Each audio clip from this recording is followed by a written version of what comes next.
Hello छात्रों, मैं आपको कृतिका किताब में जो आपकी सहायक पुस्तक है उसमें माता का अंचल पाठ पढ़ा रही हूँ, जिसमें लेखक ने अपने बचपन की रोचक घटनाओं का वर्णन किया है। उसके मैंने आप लोगों को जो है 6 अभ्यास प्रश्न करा दिए हैं। पहला प्रश्न मैंने दिया था, प्रस्तुत पाठ के आधार पर यह कहा जा सकता है कि बच्चे का अपने पिता से अधिक जुड़ाव था, फिर भी विपदा के समय वह पिता के पास ना जाकर माँ की शरण लेता है। आपकी समझ में इसकी क्या वजह हो सकती है? ये प्रश्न मैंने आप लोग को लिखवा दिया है। दूसरा प्रश्न मैंने दिया था, आपके विचार से भोलानाथ अपने साथियों को देखकर सिसकना क्यों भूल जाता है? तीसरा प्रश्न मैंने दिया था, भोलानाथ और उसके साथियों के खेल और खेलने की सामग्री आपके खेल और खेलने की सामग्री से किस प्रकार भिन्न है? आप लोगों को लेखक के खेलने के और अपने खेलने के खेल और उसके जो सामग्री है, खिलौने हैं, उनका आपको वर्णन करना, तुलना करनी है। तीसरा मैंने दिया था, भोलानाथ पाठ में आए ऐसे प्रसंगों का वर्णन कीजिए जो आपके दिल को छू गए हों।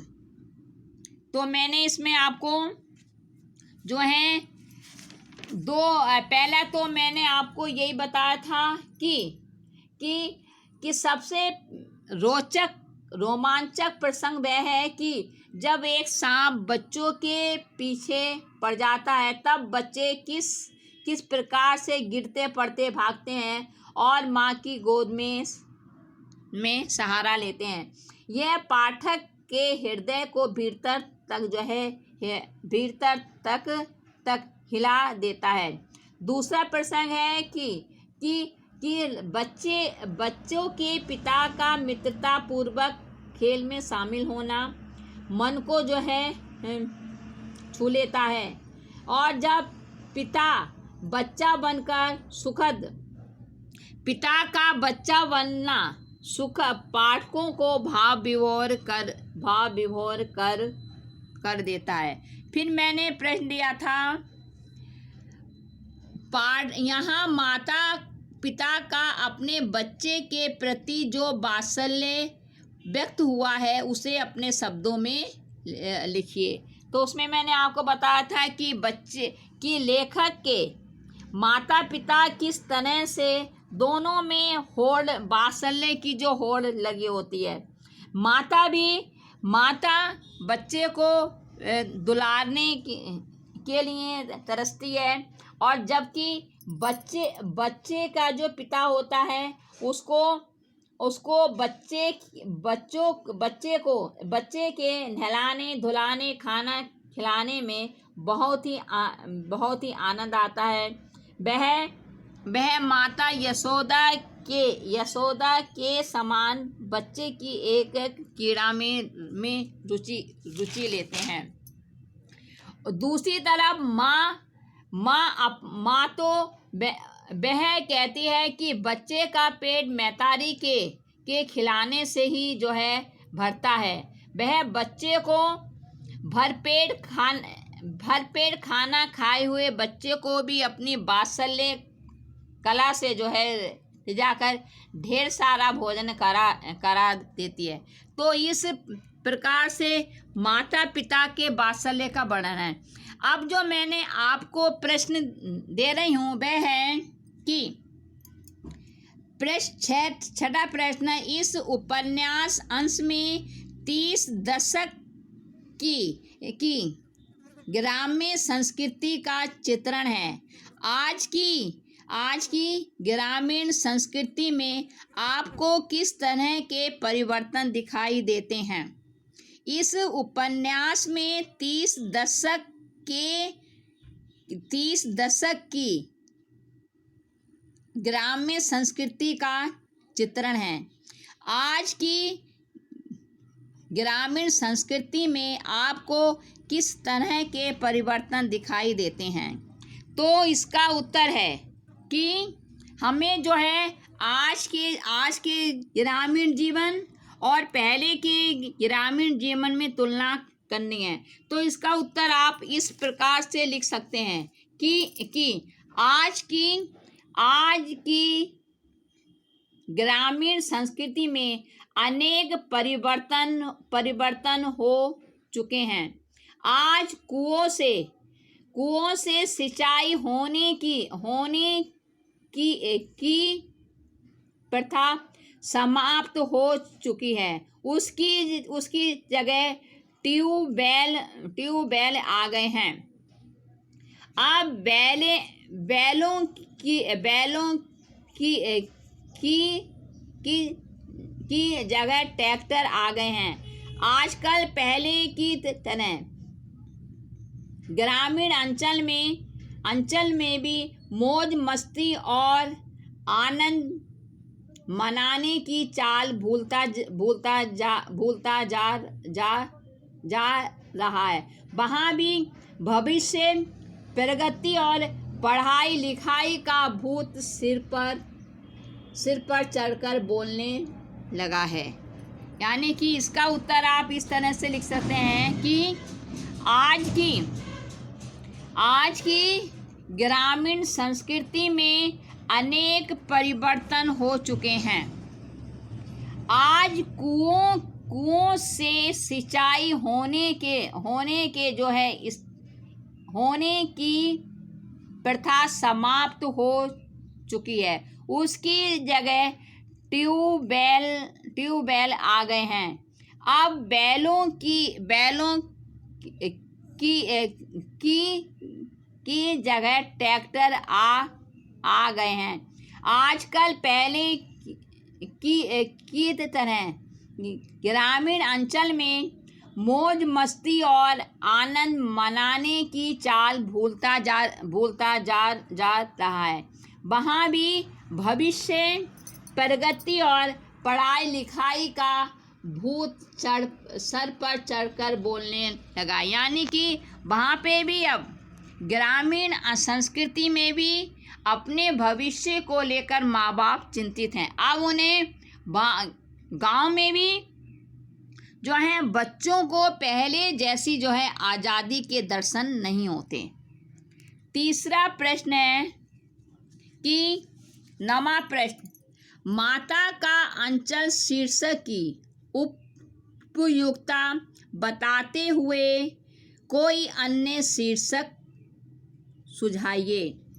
अब है यानी कि माता का अंचल शीर्षक यह उपयुक्त है अथवा नहीं, इसका हमें बताते हुए हमें एक क्या शीर्षक हो सकता है यह भी बताना है। तो इसका है कि इस पाठ में लिखा माता का अंचल शीर्षक उपयुक्त नहीं है। इस पाठ में जो लिखा माता का अंचल शीर्षक उपयुक्त नहीं है। इसमें लेखक की 3 विशेषताओं का वर्णन हुआ है। इस पाठ में लेखक की 3 विशेषताओं का वर्णन हुआ है। पहला है बच्चे का माता पिता के साथ लगाव। दूसरा है विशेषता है शैशव की मस्त क्रीड़ाएं। तीसरा है माता का वात्सल्य। तो माता का अंचल इन तीनों में से अंतिम तथ्य को व्यक्त करता है। यानी कि जो लास्ट वाला की विशेषता है वह इस तथ्य को व्यक्त करता है। अतः यह एकांगी और जो है अधूरा शीर्षक है। इसका अन्य शीर्षक हो सकता है मेरा शैशव या मेरा बचपन या कोई लौटा दे मेरे रस भरे दिन। इसके 2 शीर्षक हो सकते हैं, मेरा शैशव या मेरा बचपन या कोई लौटा दे मेरे रस भरे दिन। फिर से इसका आंसर बोल रही हूँ मैं। प्रश्न है माता का अंचल शीर्षक की उपयुक्तता बताते हुए अन्य कोई शीर्षक सुझाइए। तो माता का अंचल शीर्षक की उपयुक्तता बताते हुए, तो इस पाठ में लिखा माता का अंचल शीर्षक उपयुक्त नहीं है। इसमें लेखक की 3 विशेषताओं का वर्णन हुआ है। लेखक की 3 विशेषताओं का वर्णन हुआ है। पहला है बच्चे का माता पिता के साथ लगाव। दूसरी विशेषता है शैशव की मस्तिष्क की क्रियाएं। तीसरा है माता का वात्सल्य। तो माता का अंचल इन तीनों में से अंतिम तथ्य को ही व्यक्त करता है, यानी कि माता का अंचल जो इसमें 3 विशेषताएं हैं उसमें जो अंतिम विशेषता है उसको ही व्यक्त करता है। अतः यह शीर्षक एकांगी और जो है अधूरा शीर्षक है। इसका अन्य शीर्षक हो सकता है मेरा शैशव या कोई लौटा दे मेरे रस भरे दिन। इसके 2 शीर्षक हो सकते हैं, मेरा शैशव या मेरा बचपन, या कोई लौटा दे मेरे रस भरे दिन। फिर जो है 11वां प्रश्न आपको करना है कि इस पाठ में बच्चों की जो दुनिया रची गई है वह आपके बचपन की दुनिया से किस तरह भिन्न है। लास्ट प्रश्न है इस पाठ में बच्चों की जो दुनिया रची गई है वह आपके बचपन की दुनिया से किस तरह भिन्न है। तो हमारा बचपन इस पाठ में वर्णित बचपन से, इस पाठ में वर्णित बचपन से हमारे इस पाठ में वर्णित दुनिया हमारे बचपन से पूरी तरह भिन्न है। हमें माता पिता का ऐसा लाड नहीं मिला। हमारे पिताजी प्रायः काम में व्यस्त रहते हैं। वे रात को थक कर आते हैं, आते ही खा पी कर सो जाते हैं। वे मुझसे प्यार भरी बातें ज़रूर करते हैं, मेरे लिए मिठाई, चॉकलेट, आवश्यक वस्तुएं भी ले आते हैं, किंतु वे मेरे खेलों में पूरी तरह रुचि नहीं लेते। वे हमें अस्त व्यस्त पोशाक में घूमने नहीं देते। वे हमें अस्त व्यस्त पोशाक में या नंगे पैरों घूमने नहीं देते। उन्हें मानो हमें सजाने का बहुत शौक है। मुझे बचपन में A for apple, C for cat आदि रटाई गई। हर किसी को नमस्ते करना सिखाया गया। 2-2.5 साल की उम्र में हमें स्कूल भेजने का प्रबंध किया गया। 3 साल बाद तो मेरे बचपन की मस्ती ही जो है गायब हो गई। हमें स्कूल की पढ़ाई, स्कूल ड्रेस, स्कूल के काम की चिंता सताने लगी। तब से आज तक 19% यानी 90% तक अंक लाने के चक्कर में हम अपनी मस्ती को पैरों के नीचे रौंदते चले गए। हमें हो हल्ला करने का मौका ही नहीं मिला। शायद हमारा बचपन बुढ़ापे में आए और हम अपने बच्चों या पोतों के साथ खेल सकें। देखिए ये प्रश्न जरा टेढ़ा है, उसका उत्तर 11वां है। इसमें आपको क्या करना है कि इस पाठ में जो बचपन की कीड़ाओं का वर्णन है, उसकी तुलना आपको अपने बचपन से करनी है कि आप कि बचपन में लेखक के जो माता पिता कैसा करते थे और आपके माता पिता आप कैसा करते हैं। तो इसका उत्तर आप इस तरह से लिख सकते हैं कि हमारा बचपन इस पाठ में वर्णित बचपन से पूरी तरह भिन्न है। हमें अपने माता पिता का ऐसा लाड नहीं मिला। हमारे पिता प्रायः अपने काम में व्यस्त रहते हैं। वे रात को थक कर आते हैं, आते ही खा पी कर सो जाते हैं। हमसे प्यार भरी बातें ज़रूर करते हैं। हमारे लिए मिठाई, चॉकलेट, आवश्यक वस्तुएं भी लेकर आते हैं, किंतु वे हमारे खेलों में इस तरह रुचि नहीं लेते। वे हमें अस्त व्यस्त पोशाक में घूमने नहीं देते। उन्हें हमें सजाने का बहुत शौक है। हमें बचपन में ही A for apple, C for cat रटाई गई। हर किसी को नमस्ते करना सिखाया गया। 2-2.5 साल की उम्र में हमें स्कूल भेजने का प्रबंध किया गया। 3 साल बाद तो हमारे जीवन की मस्ती ही गायब हो गई। हमें स्कूल की पढ़ाई, स्कूल ड्रेस, स्कूल के सामान की चिंता सताने लगी। तब से आज तक हम 19% यानी 90% अंक लेने के चक्कर में अपनी मस्ती को पैरों के नीचे रौंदते चले आ रहे हैं। हमें हो हल्ला करने का मौका ही नहीं मिला। शायद हमारा बचपन बुढ़ापे में आए और शायद हम अपने बच्चों या पोतों के साथ खेल सकें।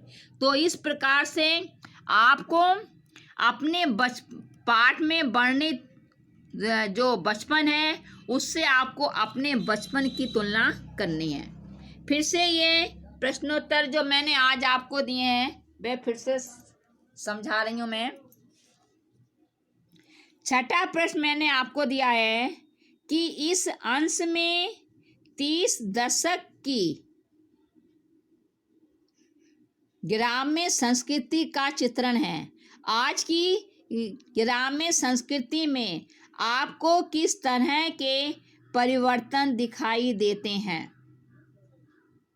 आपको किस तरह के परिवर्तन दिखाई देते हैं? इस छठा प्रश्न है, इस उपन्यास में 30 दशक के ग्राम्य संस्कृति का चित्रण है। आज की ग्रामीण संस्कृति में आपको किस तरह के परिवर्तन दिखाई देते हैं?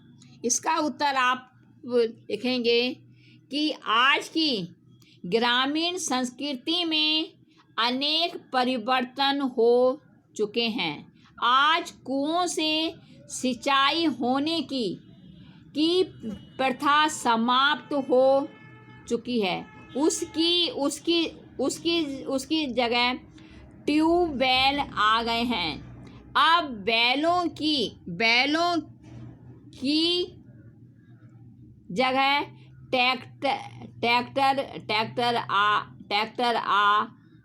आ गए हैं। आजकल पहले की तरह ग्रामीण अंचल में मौज मस्ती और आनंद मनाने की आज का ग्रामीण अंचल भी मौज मस्ती और आनंद मनाने की चाल भूलता जा रहा है। वहाँ भी भविष्य, प्रगति और पढ़ाई लिखाई का भूत सर पर चढ़कर बोलने लगा है। यानी कि अब ग्रामीण जीवन में भी अपनी भविष्य को लेकर चिंतित हो गए हैं। इसका उत्तर फिर से बोल रही हूँ। आज की ग्रामीण संस्कृति में अनेक परिवर्तन हो चुके हैं। आज कुओं से सिंचाई होने की प्रथा समाप्त हो चुकी है। उसकी जगह ट्यूबवेल आ गए हैं। अब बैलों की जगह ट्रैक्टर आ गए हैं। आजकल पहले की तरह ग्रामीण अंचल भी मौज मस्ती और आनंद मनाने की चाल भूलता जा रहा है।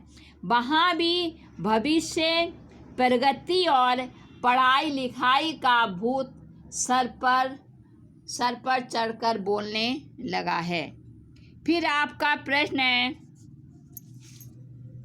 माता का अंचल शीर्षक की उपयुक्तता बताते हुए कोई अन्य शीर्षक सुझाइए। इसका है माता का अंचल शीर्षक की उपयुक्तता बताते हुए कोई अन्य शीर्षक सुझाइए। तो माता का अंचल, इस पाठ में लिखा माता का अंचल शीर्षक उपयुक्त नहीं है, क्योंकि इसमें लेखक की 3 विशेषताओं का वर्णन हुआ है। नंबर 1, पहला पॉइंट है बच्चे का माता पिता के साथ लगाव। दूसरा है शैशव की मस्त कीड़ाएँ। तीसरा है माता का वात्सल्य। तो माता का अंचल इन तीनों में से अंतिम तथ्य को ही व्यक्त करता है। अतः यह एकांकी और अधूरा शीर्षक है। इसका अन्य शीर्षक हो सकता है मेरा शैशव, मेरा बचपन, या कोई लौटा दे मेरे रस भरे दिन। मेरा बचपन या कोई लौटा दे मेरे रस भरे दिन। फिर से ये आंसर बोल रही हूँ।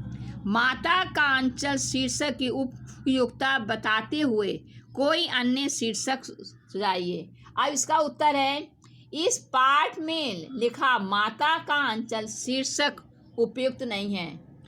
इसमें लेखक की 3 विशेषताओं का वर्णन हुआ है। नंबर 1, पहला पॉइंट है बच्चे का माता पिता के साथ लगाव। दूसरा है शैशव की मस्त कीड़ाएँ। तीसरा है माता का वात्सल्य। माता का अंचल इन तीनों में से अंतिम तथ्य को ही व्यक्त करता है।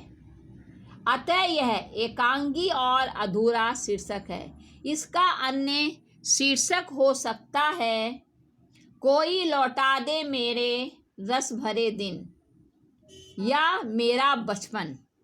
तो इसके जो अन्य शीर्षक हो सकते हैं मेरा बचपन या कोई लौटा दे मेरे रस भरे दिन। फिर आपका है लास्ट क्वेश्चन है, इस पाठ में बच्चों की जो दुनिया रची गई है वह आपके बचपन की दुनिया से किस तरह भिन्न है। इसमें देखिए हमारा बचपन इस पाठ में वर्णित बचपन से पूरी तरह भिन्न है। इसका उत्तर हो सकता है कि इसमें तुलना करनी है बच्चों आपको इस पाठ में वर्णित बचपन से और अपने बचपन से। तो आप इसका उत्तर लिख सकते हैं, हमारा बचपन इस पाठ में वर्णित बचपन से पूरी तरह भिन्न है। हमें माता पिता का ऐसा लाड नहीं मिला। हमारे पिताजी प्रायः काम में व्यस्त रहते हैं। वे रात को थक कर आते हैं और आते ही खा पी कर सो जाते हैं।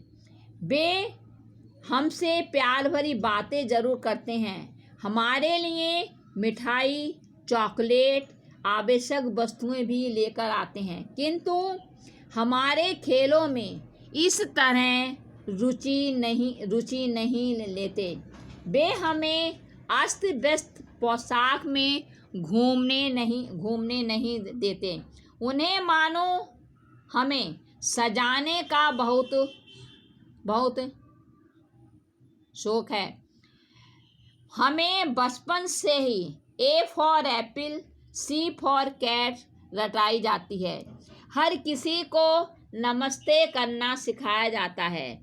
2-2.5 साल की उम्र में हमें बचपन स्कूल भेजने का प्रबंध किया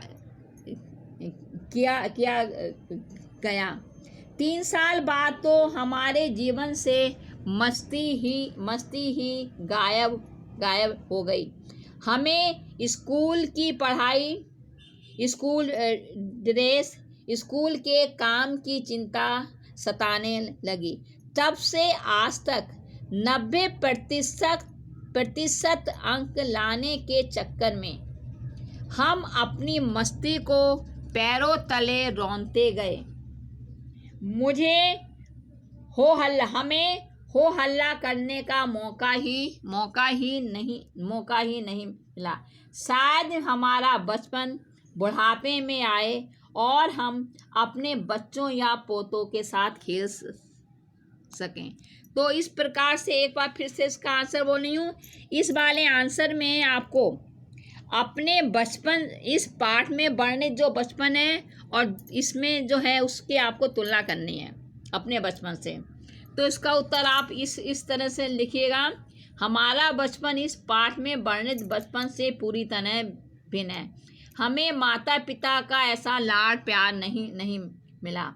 हमारे पिता प्रायः अपने काम में व्यस्त रहते हैं। वे रात को थक कर आते हैं और आते ही खा पी कर सो जाते हैं। वे हमसे प्यार भरी बातें ज़रूर करते हैं, हमारे लिए मिठाई, चॉकलेट, आवश्यक वस्तुएं भी लाते हैं, किंतु हमारे खेलों में इस तरह रुचि नहीं लेते। वे हमें अस्त व्यस्त पोशाक में घूमने नहीं देते। उन्हें मानो हमें सजाने का बहुत शौक है। मुझे बचपन से ही A for apple, C for cat रटाई गई। हर किसी को नमस्ते करना सिखाया गया। 2-2.5 साल की उम्र में हमें स्कूल भेजने का प्रबंध किया गया। 3 साल बाद तो हमारे जीवन से मस्ती ही गायब हो गई। हमें स्कूल की पढ़ाई, स्कूल ड्रेस और स्कूल के काम की चिंता सताने लगी। तब से आज तक हम 90% अंक लेने के चक्कर में अपनी मस्ती को अपने पैरों के नीचे रौंदते चले आ रहे हैं। हमें हो हल्ला करने का मौका ही नहीं मिला। शायद हमारा बचपन बुढ़ापे में आए और शायद हम अपने बच्चों या पोतों के साथ खेल सकें। तो इस प्रकार से इस पाठ में मैंने आपको पूरे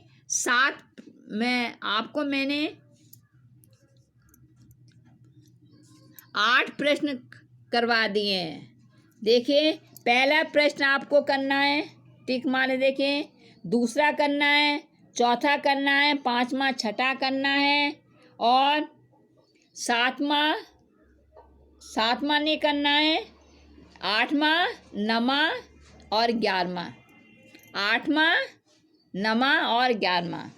सब प्रश्न मैंने आप लोग को भेज दिए हैं।